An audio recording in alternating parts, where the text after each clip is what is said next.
Shalom, Bapak Ibu Saudara-saudari yang terkasih dalam Tuhan Yesus Kristus. Selamat Hari Natal. Perayaan Natal pada kali ini terasa berbeda karena kita tidak dapat berkumpul bersama di gedung gereja seperti biasa. Tetapi tim Praise and Worship GSKI Pluit sudah menyiapkan sebuah acara yang istimewa bagi Bapak Ibu. Sehingga sekalipun kita ada di tempat yang berbeda, harapan kami kita dapat tetap merayakan Natal dengan penuh sukacita. Dan acara ini dapat menjadi acara yang memberkati Bapak Ibu dan juga acara Natal yang istimewa. Sebelum kita memulai acara perayaan Natal, mari kita sama-sama tunduk kepala dan kita berdoa. Bapa di dalam surga, kami mengucap syukur kepadamu. Karena sekalipun kami ada di tempat yang berbeda, tetapi kami tetap datang bersama kepadamu dalam hari Natal ini ya Bapa.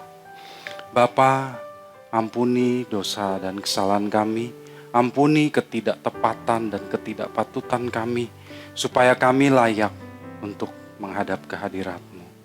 Bapa, biarlah Engkau sertai acara Natal GSKI Pluit, dari awal hingga akhirnya.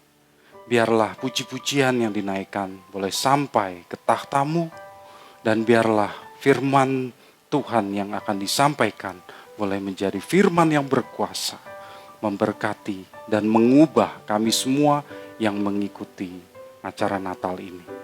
Kami serahkan semuanya ke dalam tangan-Mu ya Bapa, supaya perayaan Natal pada hari ini boleh menjadi perayaan Natal yang menyenangkan hati-Mu, dan semua pelayan yang bertugas biarlah Engkau urapi ya Bapa, supaya mereka dapat memberikan yang terbaik bagi kemuliaan nama-Mu saja. Terima kasih ya Bapa, terima kasih. Kami naikkan doa ini di dalam nama Tuhan kami, Yesus Kristus. Haleluya. Amin. Ma, Natal itu apa sih? Ceritain dong tentang Natal. Oh, kamu mau tahu ya cerita tentang Natal? Iya. Duduk manis ya, Mama ceritain ya. Jadi pada waktu itu, dalam bulan yang ke-6, Allah menyuruh malaikat Gabriel pergi ke sebuah kota yang bernama Nazaret. Ketika malaikat itu masuk ke rumah Maria, ia berkata, "Salam hai engkau yang dikaruniai, Tuhan menyertai engkau. Jangan takut hai Maria, sebab engkau beroleh kasih karunia. Sesungguhnya engkau akan mengandung dan melahirkan seorang anak laki-laki, dan hendaklah engkau menamai dia Yesus. Ia akan menjadi besar dan akan disebut anak Allah yang Maha Tinggi. Dan Tuhan Allah akan mengaruniakan kepadanya tahta Daud, bapa leluhurnya. Dan ia akan menjadi raja bagi keturunan Yakub, dan kerajaannya tidak akan berkesudahan."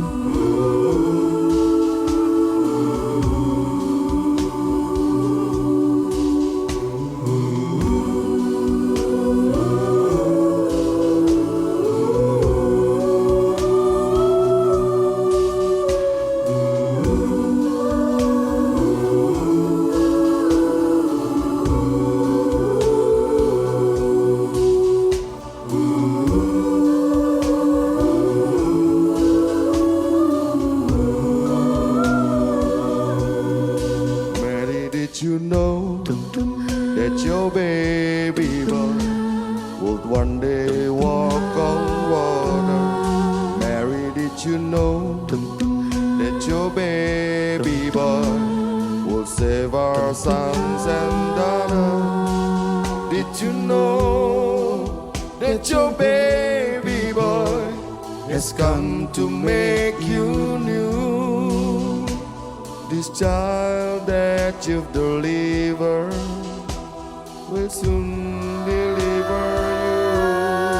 Mary, did you know that your baby boy is Lord of all creation? Mary, did you know your baby boy would one day rule a nation. Did you know that your baby boy is heaven's perfect lamb? That sleeping child you're holding is the great. Ah,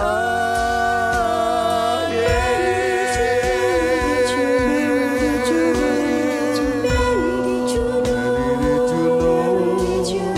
did you know? Mary, did you know?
Joy to the world.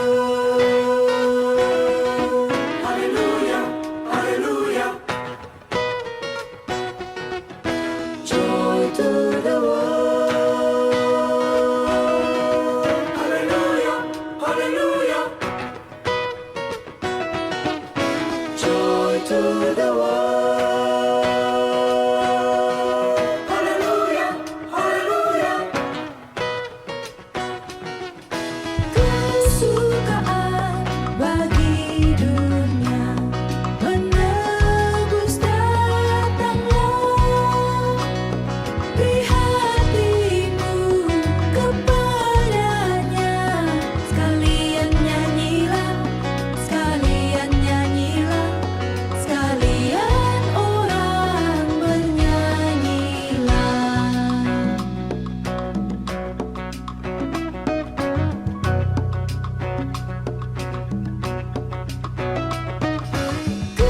Kesukaan bagi dunia menerus datanglah.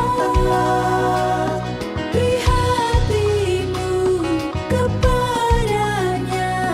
Sekalian nyanyilah, sekalian nyanyilah, sekalian orang bernyanyilah. Hallelujah, hallelujah. Joy to the world. Hai dunia, gembiralah dan sambut rajamu. Di hatimu terimalah bersama bersyukur, bersama bersyukur, bersama bersyukur.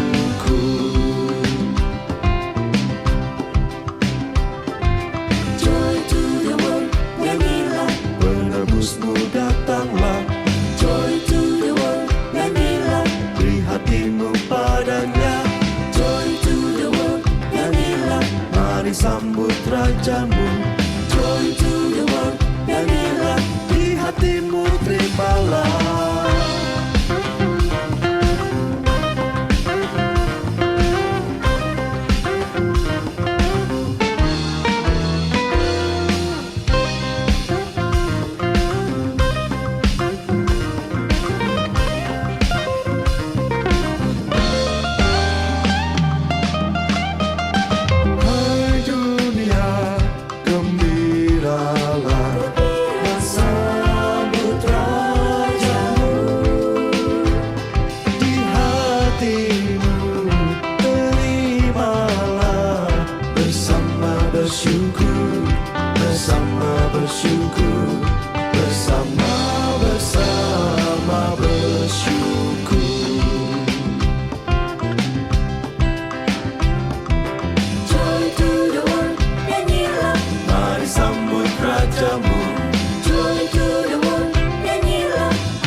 Terus setelah itu apa yang terjadi, Ma? Di malam itu, para gembala yang tinggal di padang sedang menjaga kawanan ternak mereka.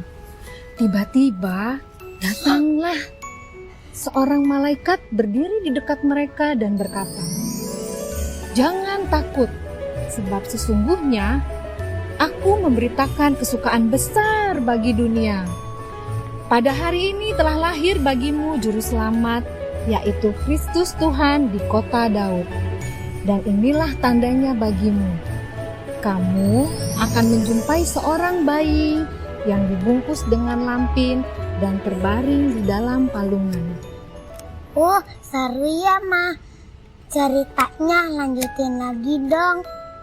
Sementara itu, setelah malaikat itu pergi dan kembali ke surga, para gembala itu berkata seorang kepada yang lainnya, "Marilah kita pergi ke Betlehem untuk melihat apa yang terjadi di sana, seperti yang diberitahukan Tuhan kepada kita."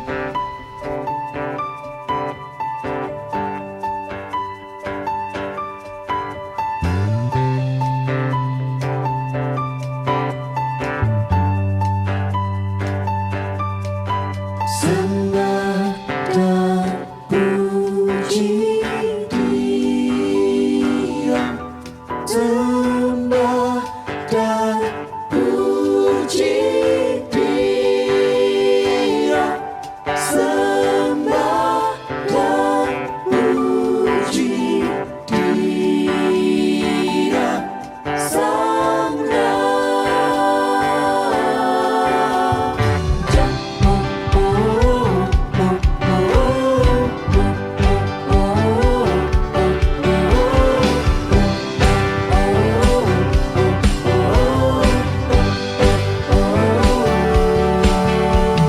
dari pulau dan benua, terdengar selalu terus lagu pujian semua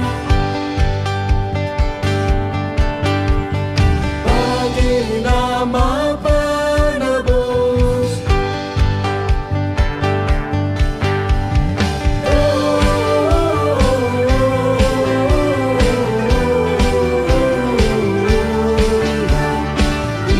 Excelsis Deo.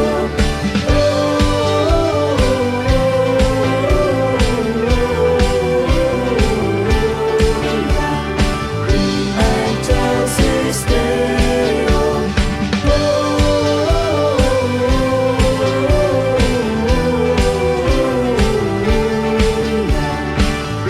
Excelsis Deo.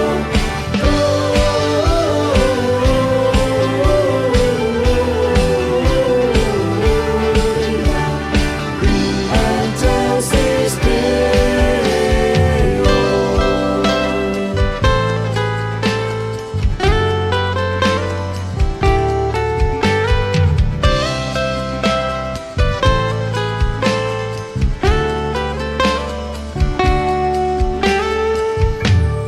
Excelsis Deo.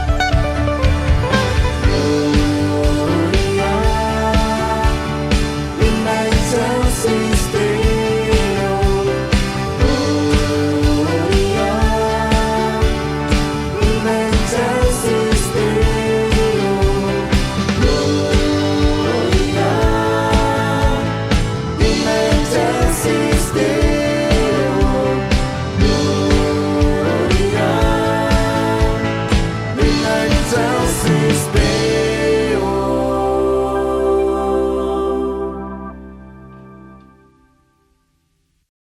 Oh, seru ya, Ma, ceritanya. Lanjutin lagi dong. Nah, sementara itu, datanglah orang Majus dari timur ke Yerusalem dan mereka berkata, "Kami telah melihat bintangnya di timur dan kami datang untuk menyembah dia."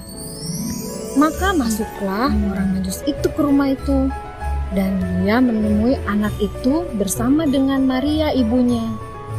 Mereka pun membuka tempat harta benda mereka untuk mempersembahkan persembahan kepadanya, yaitu emas, kemenyan, dan mur.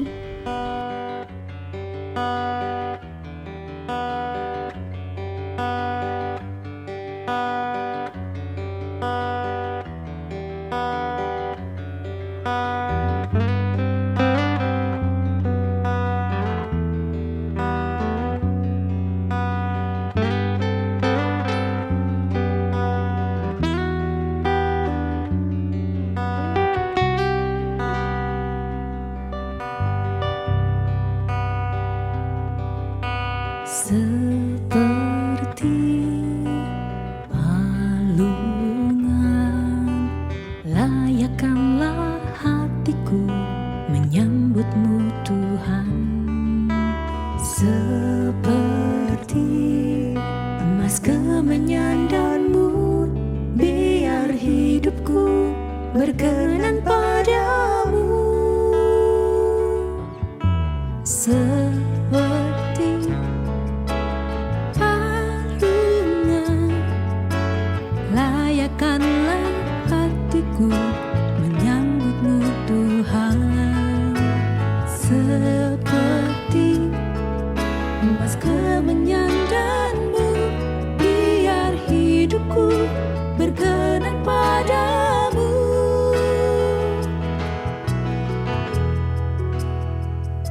Sebab Natal tak akan berarti tanpa kasih-Mu.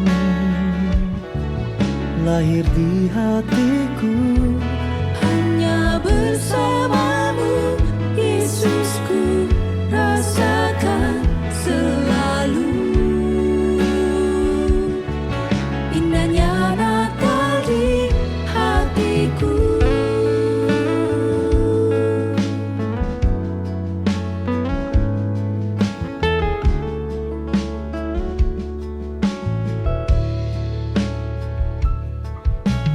Seperti palungan, layakkanlah hatiku menyambutmu Tuhan. Seperti emas, kemenyan, dan mur, biar hidupku berkenan padamu. Sebab Natal tak akan berarti tanpa kasih-Mu. Lahir di hatiku, hanya bersamamu, Yesusku, rasakan selalu Indahnya Natal di hatiku. Natal tak akan berarti tanpa kasih-Mu. Kasih-Mu lahir di hatiku, hanya bersamamu, Yesusku, rasakan selalu indahnya Natal di hatiku.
Nah, Nak, tidak hanya manusia, tetapi malaikat pun bersuka cita menyambut kelahirannya.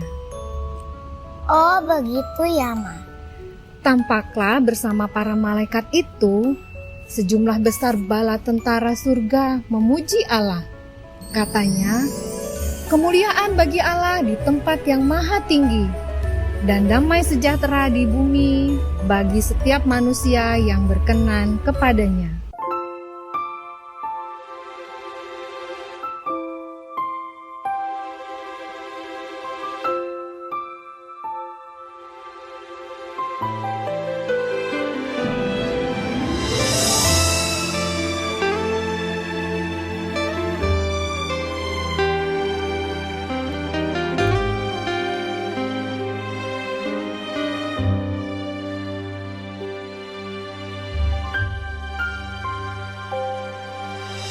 Kau damai sejahtera,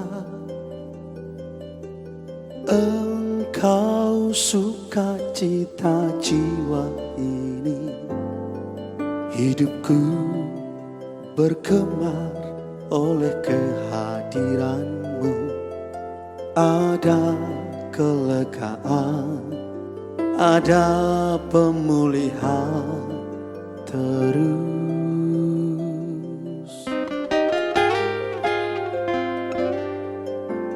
Kau damai sejahtera, Engkau sukacita jiwa ini. Hidupku bergemar oleh kehadiranmu. Ada kelegaan, ada pemulihan terus.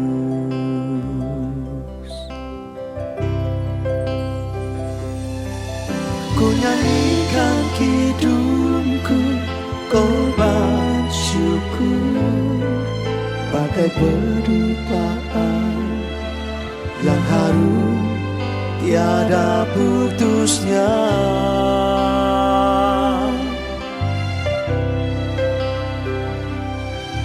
Bagi Sang Raja besar yang maha kudus, Tuhan semesta alam, pembela yang agung, Yesus.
semesta Allah membela yang agung, Yesus.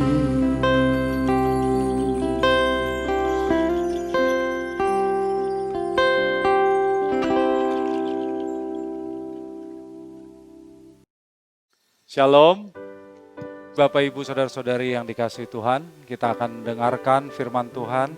Mari kita bersatu dalam doa. Bapa di dalam surga, pada hari Natal ini kami akan mendengarkan firman-Mu ya Bapa. Urapi hamba-Mu untuk menyampaikan isi hati-Mu, supaya apa yang hamba-Mu sampaikan benar-benar berasal dari pikiran dan perasaan-Mu saja ya Bapa. Berkati pemberitaan firman ini, agar firman ini boleh mengubah kami semua, firman ini boleh memberkati kami semua ya Bapa. Kami sambut firman-Mu hanya di dalam nama Tuhan kami, Yesus Kristus. Amin. Bapak, Ibu, Saudara-saudari yang terkasih dalam Tuhan Yesus Kristus, di hari Natal di tahun ini terasa ada yang sedikit berbeda. Kita tidak berkumpul di gedung gereja seperti biasa. Kita juga tidak berkumpul di gedung pertemuan yang biasa diadakan khusus untuk perayaan Natal. Ini semua akibat pandemi COVID-19 yang masih juga belum berakhir. Angka-angka positif terkonfirmasi COVID-19 masih menanjak terus. Kita ini di Indonesia masih dalam gelombang pertama yang puncaknya masih belum terlihat juga. Nah, mungkin di antara Bapak Ibu Saudara-saudari ada yang mulai bosan dengan situasi ini. Iya, itu wajar-wajar saja Bapak Ibu. Kalau kita bosan itu biasa. Ya, mungkin kita merindukan kenormalan yang biasanya kita alami. Seperti tahun 2019 sebelum pandemi, kita berharap di tahun mendatang, tahun 2021 pandemi ini sudah tidak ada lagi ya.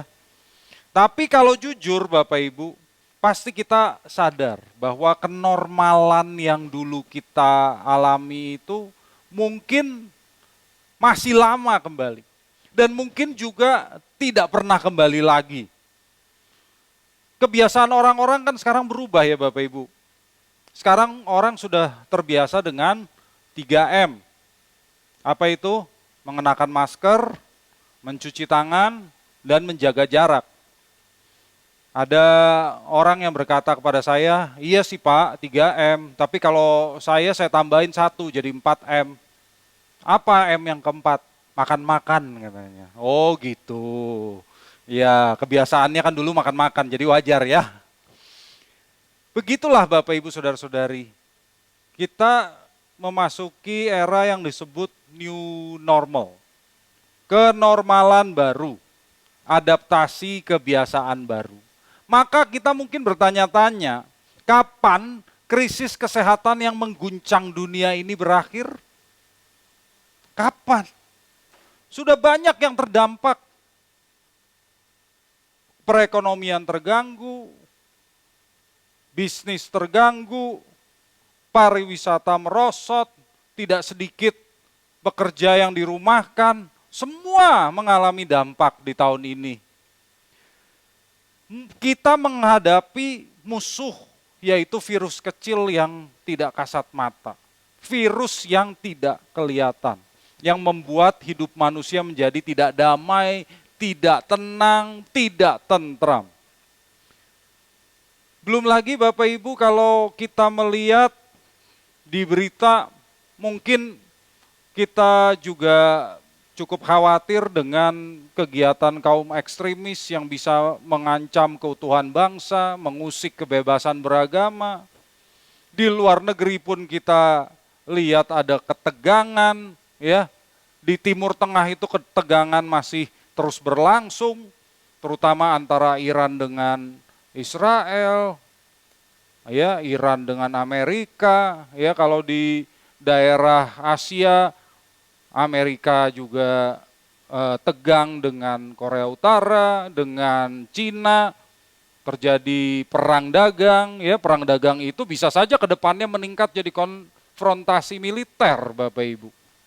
Itu semua membuat kita melihat bahwa yang namanya kedamaian, ketenangan, ketentraman itu menjadi makin langka di dunia ini. Bapak Ibu, di hari Natal ini kita menyambut kedatangan Sang Raja Damai. Sang Raja Damai. Mungkin kita berpikir, kalau Yesus itu Raja Damai, mengapa kedamaian di dunia itu tidak terjadi? Malah makin hari, makin langka. Adakah yang salah dengan pemahaman kita, saudara? Karena Tuhan kan tidak mungkin salah. Jadi kemungkinan pemahaman kita yang salah. Mari untuk itu kita baca nubuat Nabi Yesaya yang ditulis sekitar 700 tahun sebelum kelahiran Yesus. Mari kita baca Yesaya 9 ayat 5. Yesaya 9 ayat 5. Demikian firman Tuhan. Sebab seorang anak telah lahir untuk kita, seorang putra telah diberikan untuk kita. Lambang pemerintahan ada di atas baunya. Dan namanya disebutkan orang, Penasehat ajaib, Allah yang perkasa, Bapa yang kekal, Raja damai. Bapak, Ibu, saudara-saudari yang terkasih dalam Tuhan Yesus, jadi betul bahwa Tuhan Yesus memang adalah Raja damai. Dalam bahasa aslinya Sar Shalom. Sar Shalom. Itulah sebabnya ketika Yesus lahir, malaikat-malaikat turun dari surga dan menyanyi di depan gembala-gembala di padang Efrata. Kita lihat di Lukas 2 ayat 14. Lukas 2 ayat 14. Demikian firman Tuhan.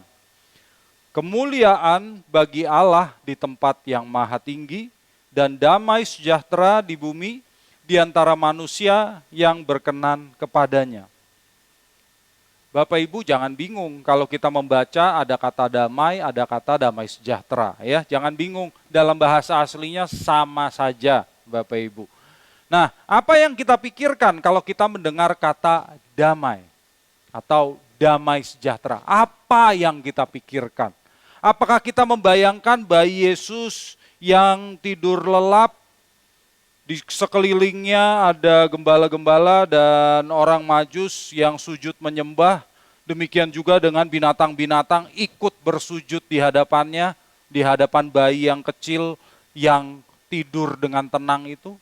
Apakah kita menggambarkannya seperti itu?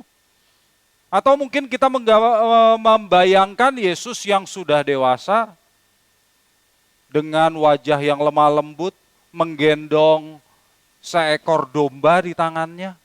Apakah kita membayangkan yang namanya Raja Damai itu seperti itu?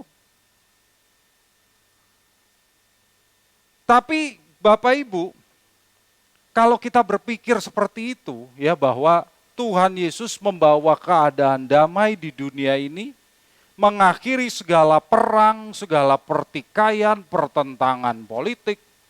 Mengapa ada ayat yang kedengarannya berbeda, ya, yang dikatakan oleh Tuhan Yesus sendiri? Mari kita buka Alkitab kita dari Matius 10 ayat 34. Matius 10 ayat 34. Jangan kamu menyangka bahwa aku datang untuk membawa damai di atas bumi. Aku datang bukan untuk membawa damai, melainkan pedang. Nah, Bapak Ibu yang dikasihi Tuhan, kok Tuhan mengatakan aku tidak datang untuk membawa damai, melainkan pedang? Nah, pedang di sini menggunakan kata mahera. Mahera. Secara figuratif, kata tersebut digunakan untuk perang. Jadi Bapak Ibu, di perikop tersebut, Tuhan Yesus mengatakan bahwa orang percaya akan dipisahkan dari keluarganya. Bahkan bisa terjadi pertentangan, penganiayaan, dan bahkan dalam perang bisa terjadi yang namanya permusuhan di antara anggota keluarga, Bapak Ibu.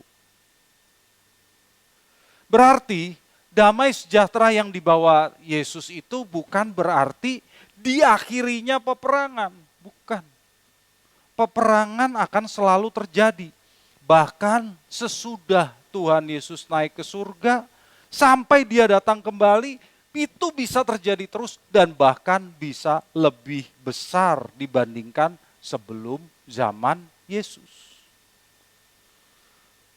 Sebetulnya Bapak Ibu, Tuhan Yesus mengatakan hal ini karena orang Yahudi beranggapan Mesias yang datang itu akan membawa damai di seluruh tanah Israel secara fisik. Menurut anggapan mereka, Mesias akan mengusir penjajah Romawi dari tanah Israel, tanah Yudea, dan mengembalikan kejayaan kerajaan Israel seperti di zaman Daud dan Salomo. Jadi mereka menantikan Mesias duniawi. Mesias duniawi itu membawa damai sejahtera duniawi pula. Dan kemakmuran duniawi. Ya, jadi tidak heran kalau banyak di antara mereka yang akhirnya menolak Yesus. Akhirnya tidak percaya kepada Yesus. Karena pengharapan yang salah. Pengharapan yang salah bahwa Mesias itu akan membawa kedamaian duniawi dan kemakmuran duniawi. Nah, Bapak Ibu yang dikasihi Tuhan, apakah kalau Yesus lahir bukan untuk mengakhiri peperangan, artinya dia bukan Raja Damai? Apakah Yesus kalau tidak mengakhiri peperangan di dunia berarti dia bukan Mesias? Dia tetap Raja Damai, Bapak Ibu. Dia tetap Mesias. Jadi kita harus mengerti bahwa Tuhan Yesus tetap datang untuk membawa damai sejahtera. Akan tetapi damai sejahtera yang dibawa oleh Yesus bukan seperti yang diberikan oleh dunia. Yohanes 14 ayat 27. Damai itu bukan berarti bebas dari perang, bebas dari pertentangan politik, bebas dari bencana alam, bebas dari wabah penyakit. Bukan. Nah, kalau begitu seperti apa dong damai sejahtera yang dibawa oleh Yesus? Bapak, Ibu, saudara-saudariku yang terkasih dalam Tuhan Yesus Kristus. Di Yesaya 9 ayat 5 yang tadi kita baca, perhatikan bahwa Mesias digambarkan sebagai penguasa yang memerintah, Allah yang perkasa, pahlawan yang menaklukkan musuh. Berarti dengan cara itulah Mesias itu membawa damai. Yaitu bagaimana? Mengalahkan dan menaklukkan seluruh musuh-musuhnya. Siapa musuh-musuhnya itu? Bukan musuh Israel, Bapak Ibu. Bukan. Musuh-musuh Sang Mesias adalah musuh-musuh Allah. Iblis, kerajaan kegelapan, dosa dan maut. Nah, itulah musuh-musuhnya. Merekalah yang memberontak terhadap Allah dan menjadi sumber kekacauan di dunia ini. Maka Mesias tidak mau berdamai dengan musuh. Dia harus mengalahkan musuh. Dia menundukkan dosa, kerajaan kegelapan, maut di bawah kakinya. Dan dengan demikian umatnya dapat hidup dalam damai sejahtera. Mari kita buka Roma 5 ayat 1. Roma 5 ayat 1. Demikian firman Tuhan. Sebab itu kita yang dibenarkan karena iman, kita hidup dalam damai sejahtera dengan Allah oleh karena Tuhan kita, Yesus Kristus. Bapak, Ibu, saudara-saudariku yang terkasih dalam Tuhan Yesus, Yesus lahir bukan untuk membawa perdamaian dunia, bukan. Melainkan dia lahir untuk memberikan sesuatu yang jauh lebih berharga daripada itu semua bagi saudara dan saya, yaitu damai sejahtera dengan Allah. Dan damai sejahtera dari Allah yang diberikannya kepada kita. Itulah damai sejahtera yang berharga. Sekarang apa sebenarnya damai sejahtera itu? Dalam bahasa Yunani Bapak Ibu, kata damai ditulis irini. Irini. Artinya tidak ada permusuhan atau tidak ada perselisihan. Tidak ada gangguan, tidak ada hal-hal yang negatif. Itulah kata irini, damai. Tetapi Bapak Ibu, dalam bahasa Ibrani, kata damai ditulis shalom. Shalom. Kata shalom maknanya lebih luas lagi, lebih dalam, lebih positif. Yaitu keamanan, keutuhan, kesejahteraan yang harmonis yang dimiliki oleh orang-orang yang diberkati oleh Allah. Dari kedua kata ini Bapak Ibu, kita dapat mengambil makna seperti apa damai sejahtera yang alkitabiah. Makna pertama, damai sejahtera berarti tidak ada permusuhan. Tidak ada permusuhan. Oleh karena pengorbanan Kristus di kayu salib Bapak Ibu, Allah sudah tidak memandang kita sebagai musuh-musuhnya. Allah tidak memandang kita sebagai musuh-musuhnya. Mari kita buka Alkitab kita dari Roma 5 ayat 10. Roma 5 ayat 10. Sebab jikalau kita ketika masih seteru diperdamaikan dengan Allah oleh kematian anaknya, lebih-lebih kita yang sekarang telah diperdamaikan pasti akan diselamatkan oleh hidupnya. Bapak, Ibu, saudara-saudariku yang terkasih dalam Tuhan, kelahiran Yesus itu tidak bisa dilepaskan atau dipisahkan dari kematiannya di kayu salib. Nggak bisa. Pengorbanan Tuhan Yesus di kayu saliblah yang telah mengubah kita dari seteru jadi sekutu. Kita yang tadinya di pihak lawan menjadi di pihak kawan. Kita yang tadinya musuh jadi sahabat, jadi layak disebut anak-anak Allah. Jadi Tuhan Yesus mendamaikan kita, saudara dan saya, dengan Allah. Bagaimana caranya? Mari kita lihat Roma 3 ayat 25. Roma 3 ayat 25. Kristus Yesus telah ditentukan Allah menjadi jalan pendamaian karena iman dalam darahnya. Hal ini dibuatnya untuk menunjukkan keadilannya karena ia telah membiarkan dosa-dosa yang telah terjadi dahulu pada masa kesabarannya. Bapak Ibu yang dikasihi Tuhan, dalam bahasa asli, kata jalan pendamaian di sini adalah ilasterion. Ilasterion. Ilasterion. Artinya tutup pendamaian. Tutup pendamaian. Ini menunjuk kepada tutup pendamaian yang dipasang di tabut perjanjian, Bapak Ibu.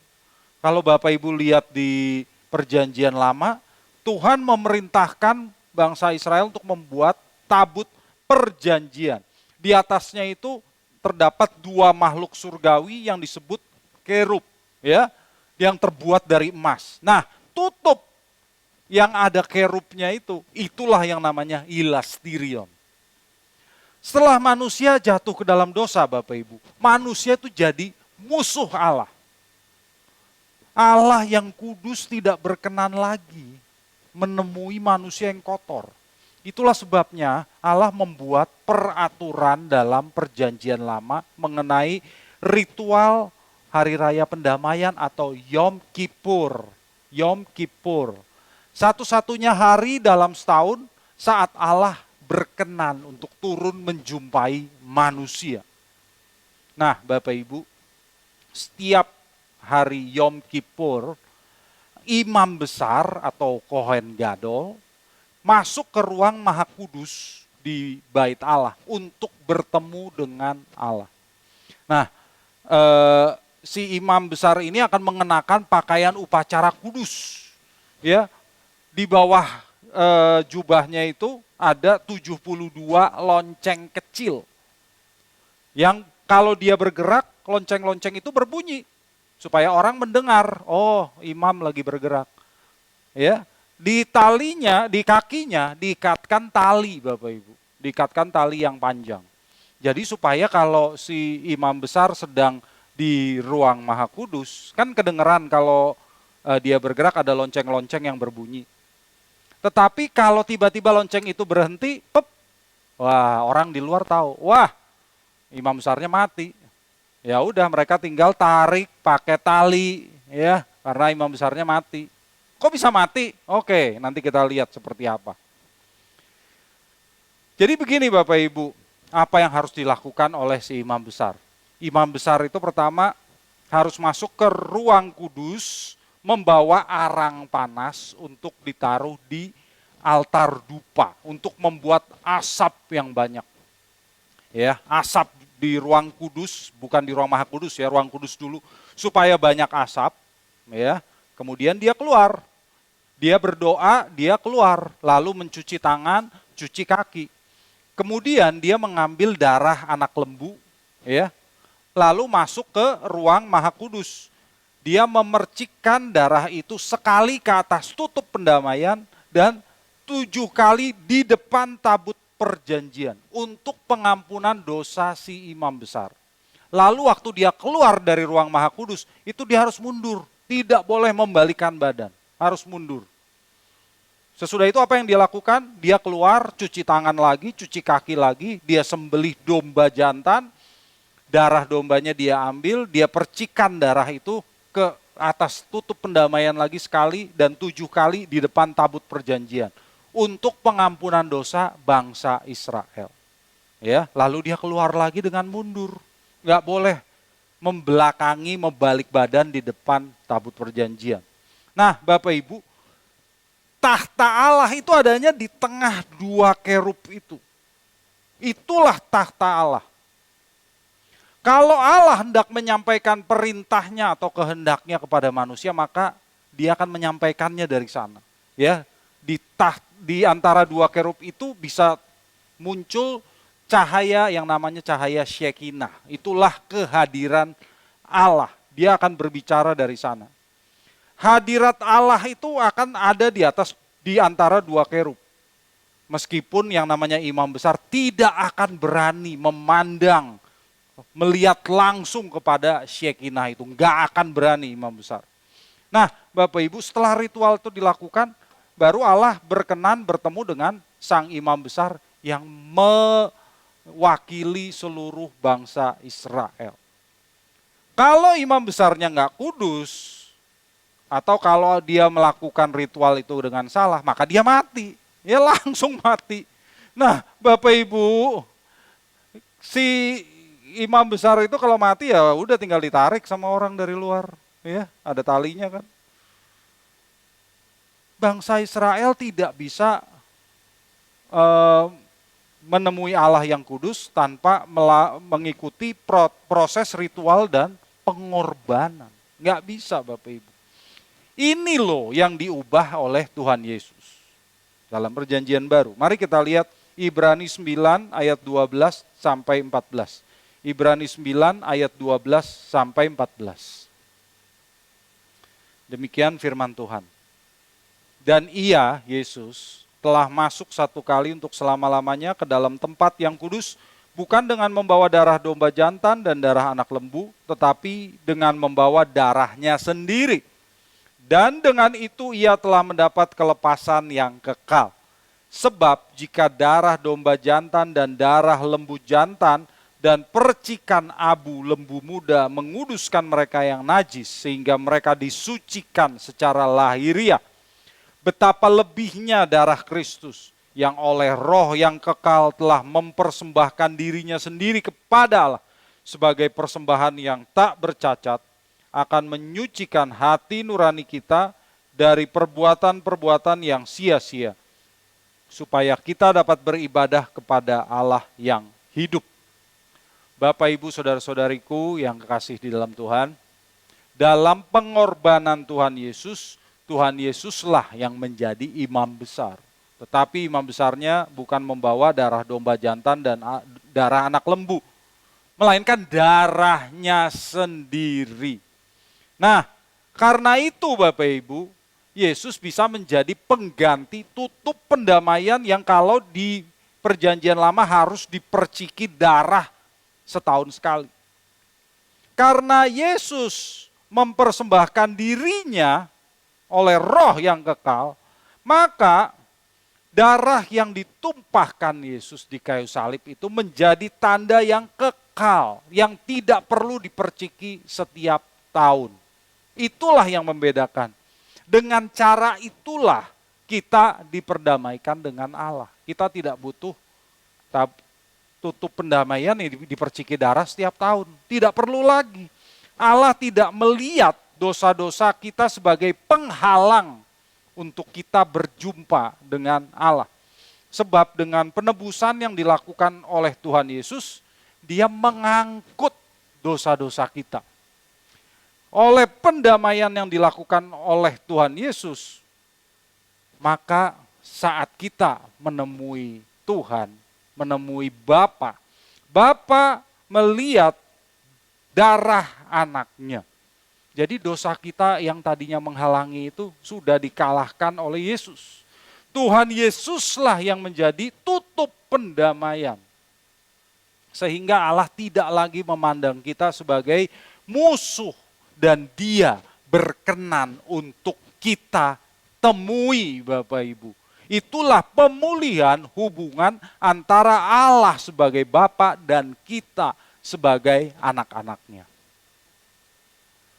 Bapak Ibu yang terkasih, dari pengorbanan Tuhan Yesus ini dan ketaatannya kepada Bapa di surga sampai mati, Dia menang atas musuh-musuhnya dan Bapa meletakkan musuh-musuhnya di bawah kakinya. Mari kita lihat 1 Korintus 15 ayat 27. 1 Korintus 15 ayat 27. Sebab segala sesuatu telah ditaklukkannya di bawah kakinya. Tetapi kalau dikatakan bahwa segala sesuatu telah ditaklukkan, maka teranglah bahwa Ia sendiri yang telah menaklukkan segala sesuatu di bawah kaki Kristus itu tidak termasuk di dalamnya. Di sini Bapak Ibu, yang dimaksud adalah Yesus telah mengalahkan musuh-musuh Allah. Iblis, kerajaan kegelapan, dosa, maut itu sudah dikalahkan. Sehingga Allah Bapa meletakkan semuanya di bawah kaki Yesus. Tetapi Yesus tetap menundukkan dirinya. Yesus tetap menaklukkan dirinya di bawah Allah Bapa. Itulah kerendahan hati Tuhan Yesus. Dia selalu tunduk kepada Bapanya. Inilah Sang Raja Damai. Dia membawa kedamaian Bapak Ibu. Dia mendamaikan kita dengan Allah.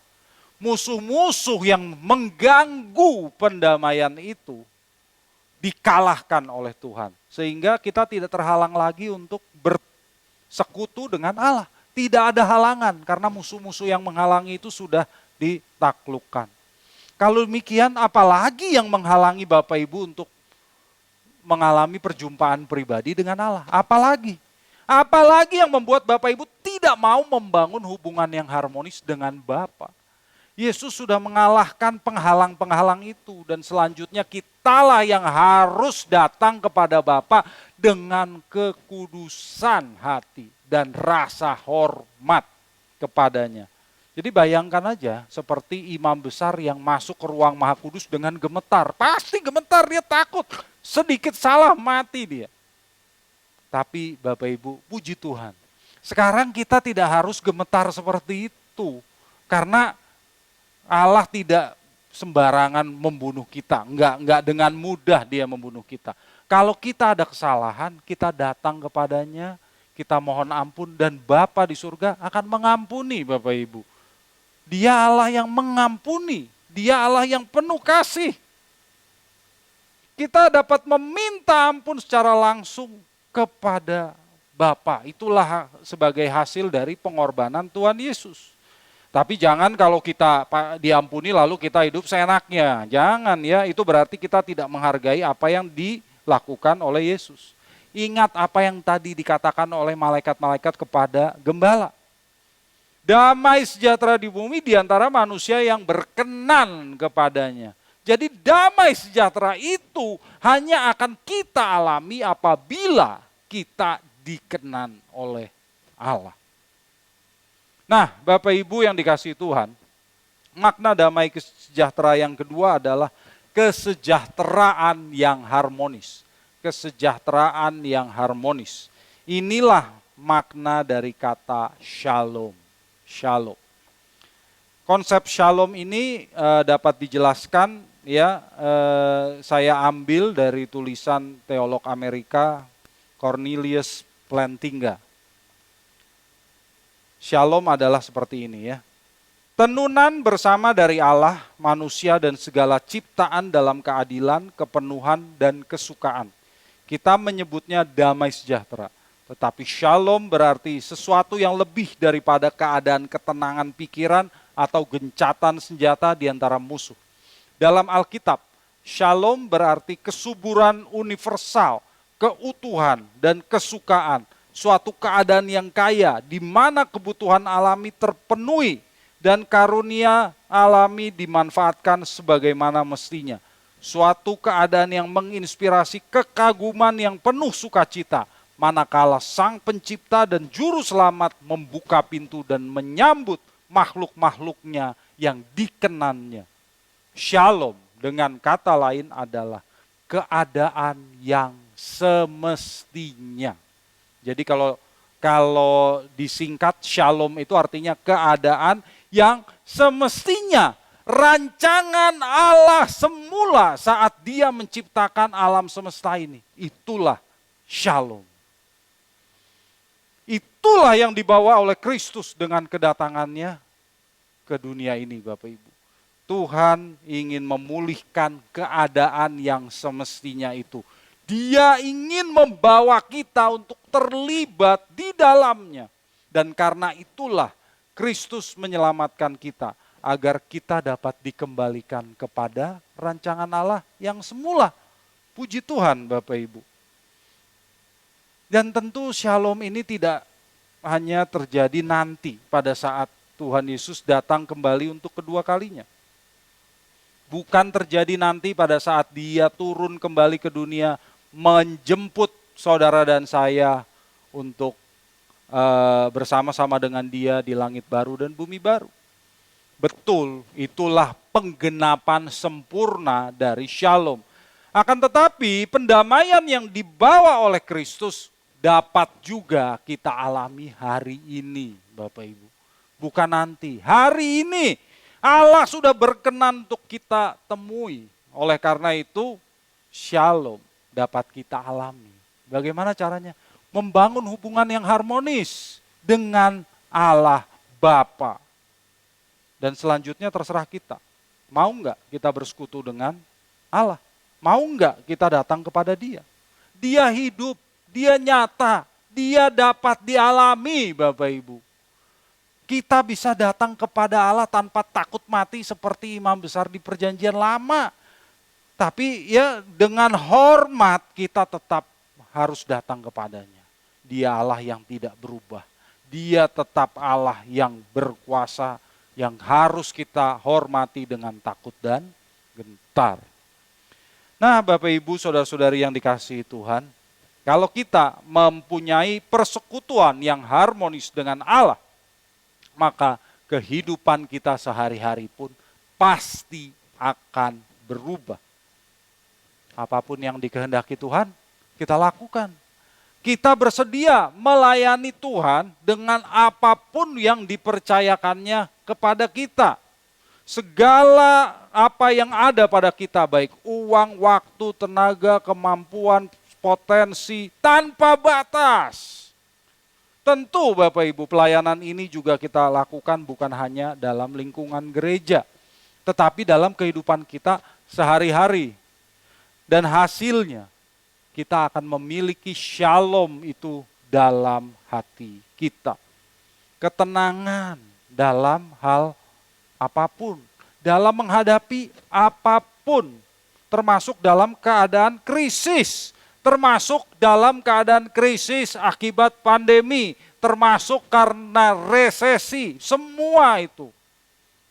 Keadaan krisis itu memang masalah Bapak Ibu. Tapi kalau kita tidak tenang, itu akan menambah masalah. Itu akan menghasilkan masalah baru. Maka persekutuan yang harmonis dengan Allah akan membuat kita menjadi tenang. Ya, sebab kita tahu ada tangan Tuhan yang kuat yang selalu beserta dengan kita. Bapak Ibu yang dikasihi Tuhan, selain itu kita juga akan membawa shalom itu, damai sejahtera itu. Seperti apa yang disampaikan oleh Tuhan Yesus sendiri dalam khotbah di bukit. Mari kita lihat Matius 5 ayat 9. Matius 5 ayat 9. Berbahagialah orang yang membawa damai karena mereka akan disebut anak-anak Allah. Bapak Ibu, sebagaimana kita merasakan shalom, persekutuan yang harmonis dengan Allah, maka kita pun dipanggil untuk membawa shalom itu kepada sesama kita. Amin. Bagaimana kita membawa shalom, damai sejahtera Allah? Yang pertama, kita menghindari permusuhan. Kita menghindari permusuhan. Kelihatannya selalu ada orang yang memusuhi kita tanpa alasan. Jangan sampai kita yang memusuhi orang lain ya. Kalau orang lain yang memusuhi kita itu ada. Tapi anak-anak Allah tidak memusuhi orang lain ya. Bukankah Tuhan Yesus bersabda, kalau pipi kanan ditampar, relakan pipi kiri kan? Kita harus mengasihi musuh, bukan? Jangan membalas kejahatan dengan kejahatan. Ampuni mereka. Ampuni mereka yang membuli saudara, menganiaya saudara, menyakiti saudara, memfitnah saudara. Ampuni. Itulah perintah Tuhan. Hindari permusuhan dengan mereka. Ya. Baik, yang kedua, membawa damai sejahtera yang meneduhkan. Membawa damai sejahtera yang meneduhkan. Bapak Ibu, yang namanya anak-anak Allah itu harus membawa suasana yang positif dalam lingkungannya. Bukan membawa positif COVID-19, bukan ya. Suasana positif yang meneduhkan. Bukan malah membuat badai bertambah besar, bukan malah meresahkan, bukan. Kita meneduhkan. Jadi kalau kita berhubungan dengan sesama, misalnya Bapak Ibu, saat kita menemui masalah, masalah yang besar harus dibuat jadi kecil. Masalah yang kecil harus dibuat jadi tidak ada masalah, dijadikan sebagai bukan masalah. Jangan jadi kompor, masalah yang kecil disulut api jadi besar. Masalah yang besar disulut lagi sampai membakar semua rumah. Bukan, jangan sampai begitu Bapak Ibu. Itu namanya bukan pembawa damai sejahtera. Itu namanya pembawa chaos. Pembawa kekacauan. Orang percaya yang mengalami shalom pasti dengan hubungan yang harmonis dengan Allah. Maka Roh Kudus akan berkarya dalam hati orang percaya. Dan hasilnya adalah buah roh. Buah roh inilah yang akan meluap keluar dalam hubungan kita dengan sesama. Jadilah pembawa damai yang meneduhkan di tengah sesama kita, Bapak Ibu. Yang ketiga, seorang pembawa damai akan membawa orang untuk diperdamaikan dengan Allah. Membawa orang untuk diperdamaikan dengan Allah. Bukankah kita semua dipanggil untuk menjadi saksi Kristus? Kita dipanggil untuk menjadi terang dunia yang memperkenalkan Yesus Kristus sebagai juru selamat dunia. Hidup kita ini harus jadi saksi, harus jadi surat yang terbuka yang dibaca oleh orang lain. Artinya, orang lain harus bisa melihat Kristus dalam hidup kita. Sehingga mereka akan datang kepada Allah untuk diperdamaikan dengan Allah karena melihat Kristus dalam hidup kita. Sudahkah orang lain melihat Kristus hidup dalam diri Bapak Ibu? Baik Bapak Ibu saudara-saudari yang dikasihi Tuhan. Dengan demikian kita harus sadar bahwa damai sejahtera Allah bukan berarti kita selalu memperoleh keadaan yang enak, yang nyaman, selalu menyenangkan. Damai sejahtera Allah bukan berarti kita selalu mendapatkan kemudahan dalam hidup. Tetapi Bapak Ibu, kalau kita memiliki damai sejahtera dari Tuhan, dalam kesulitan, baik dalam kesengsaraan atau pencobaan atau pandemi atau resesi, kita tetap berada dalam keadaan damai sejahtera yang melampaui segala akal, yang memelihara hati dan pikiran kita sehingga kita selalu tenang karena Dia selalu beserta dengan kita sekalipun di tengah badai. Bapak Ibu yang dikasihi Tuhan, marilah kita menyambut damai sejahtera Allah yang dibawa oleh Sang Raja Damai itu dengan sukacita. Marilah kita hidup yang benar, marilah kita sambut Sang Raja Damai dengan sikap hati yang benar. Mari bangun hubungan yang harmonis dengan Allah. Datanglah kepada Allah dengan penuh hormat dan biarlah Dia berkuasa sepenuhnya dalam hidup kita. Biarlah Yesus menjadi Sang Raja Damai, Shalom dalam hidup kita. Sehingga shalomnya, damai sejahteranya memenuhi hidup kita. Dan kita pun dapat membawanya kepada sesama. Untuk menyaksikan bahwa Sang Raja Damai itu hidup. Dan Dia hidup dalam diri kita. Kiranya firman Tuhan ini memberkati Bapak Ibu sekalian. Amin. Bagi Bapak, Ibu, Saudara-saudari yang terpanggil untuk mendukung pelayanan GSKI Pluit dapat memberikan persembahan ke rekening BCA KCU Pluit dengan nomor 1686533388. Sekali lagi, 1686533388 atas nama GSKI Pluit. Saudara dapat juga menggunakan aplikasi BCA Mobile untuk men-scan QR Code yang tampil di layar. Bapak, Ibu, Saudara-saudari juga dapat memberikan persembahan melalui aplikasi-aplikasi yang menerima KRIS seperti GoPay, Dana, OVO, Oktomobile CIMB Niaga, Permata Mobile X, dan sebagainya. Dengan aplikasi-aplikasi tersebut, saudara dapat men-scan QR Code yang tampil di layar. Terima kasih atas dukungan persembahan saudara.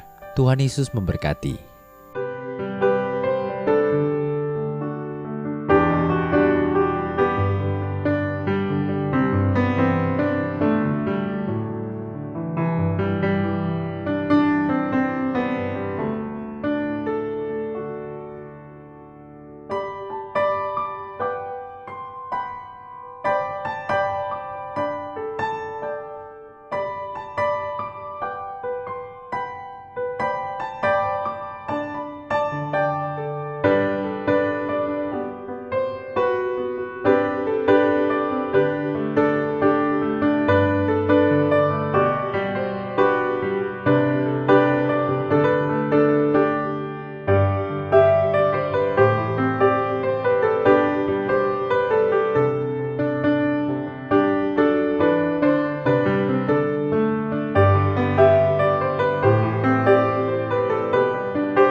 Mari kita berdiri, kita berdoa dan kita terima berkat dari Tuhan.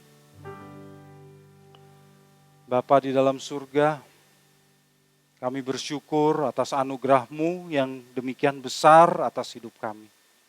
Engkau yang sudah mengutus Putra-Mu yang tunggal, Tuhan kami Yesus Kristus, untuk lahir ke dunia menjadi Raja Damai yang memperdamaikan kami dengan Engkau ya Bapa.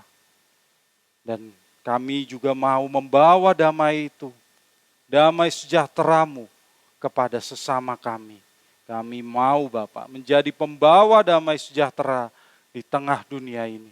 Untuk menjadi kesaksian bahwa Tuhan Yesus hidup di dalam kami. Bapa pakai kami ya Bapa untuk menjadi alat-Mu untuk membawa damai sejahtera di tengah dunia ini. Kami bersyukur ya Bapa untuk penyertaan-Mu dalam ibadah Natal pada hari ini.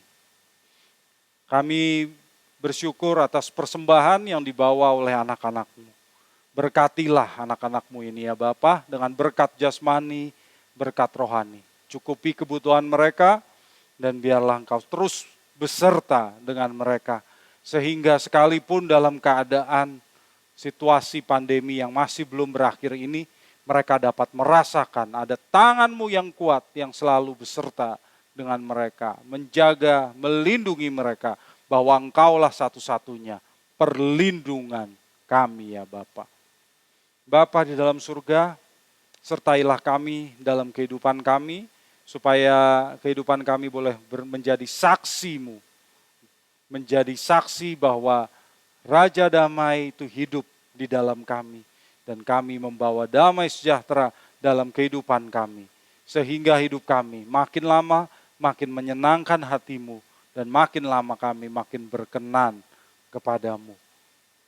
Itulah yang kami kehendaki Bapa, itulah yang kami harapkan. Supaya pada saat Engkau datang kedua kalinya ya Tuhan Yesus, Engkau menjemput kami, dan kami pun bersama dengan-Mu selama-lamanya di langit baru dan bumi baru. Terima kasih ya Bapa, terima kasih. Dan sekarang Bapa, ulurkanlah tangan-Mu yang kudus, dan berkatilah anak-anak-Mu. Bapak, Ibu, saudara-saudari yang dikasihi Tuhan, arahkanlah hatimu kepada Tuhan. Angkatlah kedua tangan-Mu dan terimalah berkat dari Tuhan. Biarlah cinta kasih dari Allah Bapa, rahmat dan anugerah dari Putranya yang tunggal, Tuhan Yesus Kristus, dan persekutuan dengan Roh Kudus terus beserta dengan saudara sekalian. Mulai hari ini sampai Tuhan Yesus datang kembali, bahkan sampai selama-lamanya. Amin. Bapak Ibu yang dikasihi Tuhan, demikianlah ibadah kita, ibadah Natal pada hari ini. Jangan lupa subscribe channel GSKI Pluit, like video ini, aktifkan lonceng notifikasinya, dan share kepada teman-teman dan keluarga supaya mereka juga diberkati oleh pelayanan GSKI Pluit. Akhir kata, saya dan seluruh pengurus dan aktivis GSKI Pluit mengucapkan selamat Hari Natal. Tuhan Yesus memberkati.